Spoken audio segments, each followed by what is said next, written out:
We have to trust the Lord. I know we already know this, but it's not always that easy. We have to trust in Him in bad times. Trust that He's already made everything alright. And in the good times. Trust that the same joy and peace that you have in the good times is the same joy and peace that He'll give you during the bad times. Because He's the same whether times are good or bad, whether you're happy or sad. Times are good or bad, happy or sad. Trust that the same God that brought you through the last situation is the same God that's going to bring you through the next situation, and the one after that, and the one after that. Even strong Christians have problems with trust. Everybody has doubts from time to time. And that's because we want to know everything for sure.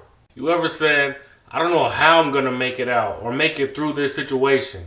Well, you're not supposed to know everything that God has in store for you. You're not supposed to know how and when He's going to pull you through. If you did, there would be no need for trust. The Bible says, I know the plans I have for you, declares the Lord.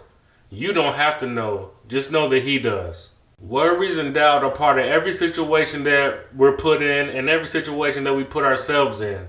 We always ask, what if this and what if that? What if this happens and I have to change this? What if that happens and everything is ruined? But with God, we don't need to ask what if, because nothing can change His plans. But that doesn't mean we can do whatever we want, because His plan is going to happen regardless. Because even though His plans for us don't change, we can still hinder His plans by not trusting Him. Matthew 6:26 is my favorite verse in the Bible because it applies to every situation that we have.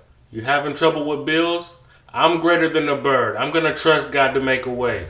Having trouble with people? I'm greater than a bird. I'm going to trust God to give me the patience that I need to love people as He loves me.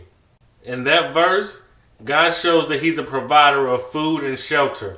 But I know and trust God to be a provider of all things.